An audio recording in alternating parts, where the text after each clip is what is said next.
السلام علیکم ورحمۃ اللہ وبرکاتہ۔ میں جماعت نہم کے نئے سلیبس کے مطابق اردو کی کتاب کے سب سے پہلے سبق نظم حمد کی تشریح کر رہی ہوں۔ اس سے پہلے ویڈیو میں نے نظم حمد کے پہلے بند کی تشریح کی، جبکہ آج کی اس ویڈیو میں دوسرے بند کی تشریح کروں گی۔ تو آئیے پڑھتے ہیں نظم حمد کا دوسرا بند۔ ہر سحر پھوٹتی ہے نئے رنگ سے، سبز و گل کھلیں سینہ سنگ سے، گونجتا ہے جہاں تیرے آہنگ سے، جس نے کی جستجو مل گیا اس کو تو، سب کا تو رہنما اے خدا اے خدا۔ ساتھ ساتھ میں آپ کو پیشکش بھی سکھائی جاتی ہے کہ آپ نے کس طرح سے لکھنا ہے۔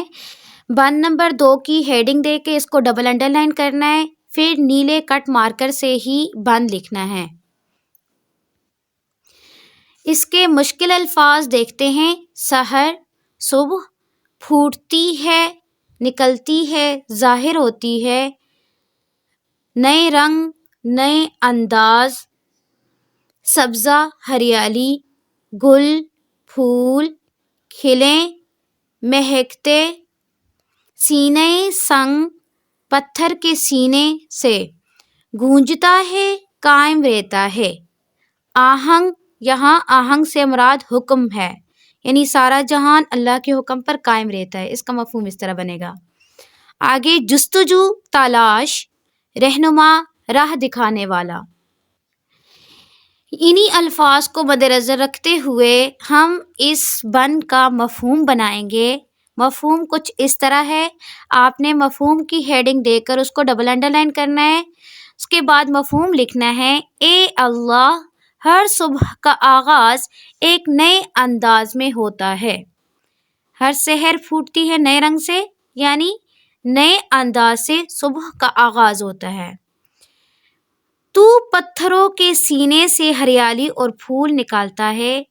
یہاں پہ سبز و گل کھلے سینے سنگ سے، سینے سنگ یعنی پتھر کے سینے سے۔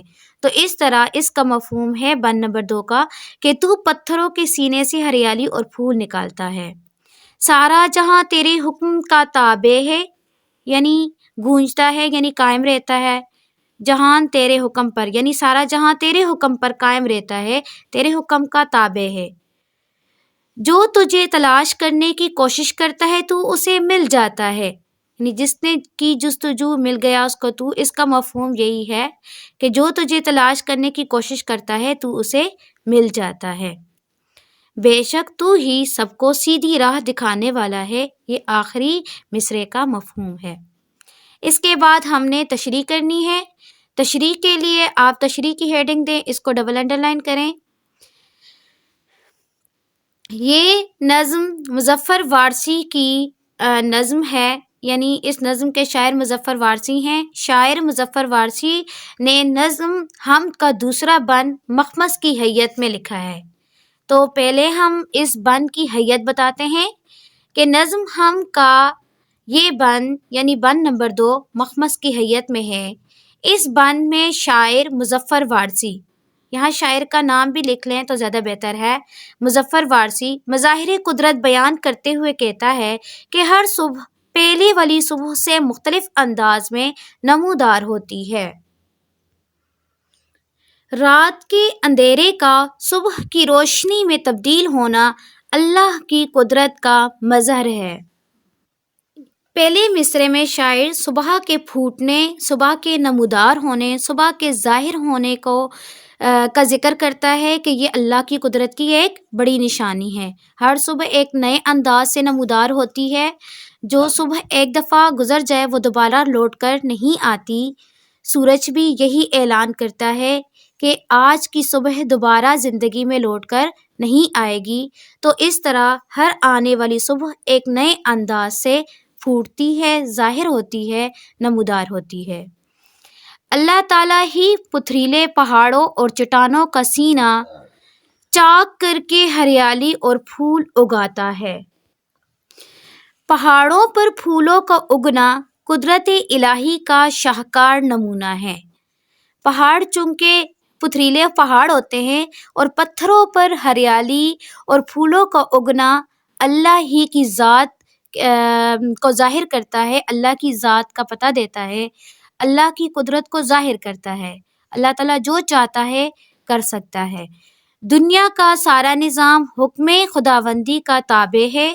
دن، رات، سورج، چاند، ستارے، دریا، ہوا اور موسم، غرض کے ہر چیز اسی کی مطیع و فرما بردار ہے۔ یعنی کائنات میں جتنی بھی چیزیں ہیں وہ اللہ ہی کے حکم سے حرکت میں ہیں، اللہ تعالیٰ کے حکم کے تابع ہیں، اللہ کی مطیع ہیں، فرما بردار ہیں۔ ہر چیز اللہ کے حکم سے ہے اور ہر چیز اللہ کی قدرت کو ظاہر بھی کرتی ہے، ہر چیز سے اللہ کی قدرت ظاہر ہوتی ہے۔ اس سے متعلق ایک حوالہ ہے شعر کا: یہ شام و سحر، یہ شمس و قمر، ہے تیری قدرت کے مظہر۔ یعنی صبح و شام اور سورج اور چاند، صبح کا رات میں اور رات کا صبح میں بدلنا اور شمس و قمر کا چمکنا، یہ سارے اللہ کی قدرت کو ظاہر کرتے ہیں۔ تشریح طلب بن کے چوتھے مصرعے میں شاعر کا موقف ہے کہ کائنات میں غور و فکر معرفت الہی کا ذریعہ ہے۔ جو عقل مند غور و فکر سے اللہ کو تلاش کرنے کی کوشش کرتا ہے تو وہ اللہ کو پا لیتا ہے۔ چونکہ کائنات کے ذرے ذرے سے اللہ کی ذات ظاہر ہوتی ہے، رات کا دن میں بدلنا، دن کا رات میں بدلنا، اندھیری رات میں چاند کا چمکنا، سورج کا صبح کی روشنی میں، یعنی سورج کا اپنے نور سے پورے عالم کو منور کرنا، یعنی ان تمام چیزوں سے اللہ کی ذات جو ہے وہ ظاہر ہوتی ہے۔ تو اگر انسان غور و فکر کرے، کائنات میں غور و فکر کرے تو وہ معرفت الہی کو پا لیتا ہے، یعنی وہ اللہ کی ذات کو پہچان لیتا ہے۔ تو اس طرح شاعر نے جیسے اس شعر میں کہا: جس نے کی جستجو مل گیا اس کو تو، کہ جو اللہ کو تلاش کرنے کی کوشش کرتا ہے وہ اللہ کو پا لیتا ہے۔ اس کا مفہوم یہی ہے کہ کائنات میں اگر ہم غور و فکر کرتے ہیں تو ہم اللہ تعالیٰ کی ذات کو پہچان لیتے ہیں، تو وہ اللہ کو پا لیتا ہے۔ اللہ کو پا لینے کے بعد وہ دنیا و ما فیہا سے بیگانہ ہو کر راہ راست کو اپناتا ہے۔ ظاہری بات ہے جب انسان اللہ کو پا لیتا ہے تو وہ سیدھے راستے پر چلتا ہے، راہ راست کو اختیار کرتا ہے، اور وہ دنیا اور جو کچھ دنیا میں ہے اس سے اس کا کوئی لگاؤ نہیں ہوتا، وہ دنیا سے بیزار ہو جاتا ہے، کیونکہ اس کے دل میں اللہ کی محبت گھر کر جاتی ہے اور وہ دنیا سے بیگانہ ہو جاتا ہے۔ تو اس طرح وہ راہ راست کو اپنا لیتا ہے، یعنی جب وہ دل میں نیکی کا ارادہ کرتا ہے کہ وہ نیکی کو اپنانا چاہتا ہے تو اللہ تعالیٰ اس کو راہ راست دکھاتا ہے، اور اللہ تعالیٰ ہی کی توفیق سے وہ سیدھے راستے پر چل کر دنیا و آخرت کی کامیابیوں سے ہمکنار ہوتا ہے، کیونکہ اللہ تعالیٰ ہی سب کا رہنما ہے۔ اس سے متعلق ایک شعر ہے: گمراہ کو راہ دکھاتا ہے، منزل پہ تو ہی پہنچاتا ہے۔ تو یہ تھی بند نمبر 2 کی تشریح۔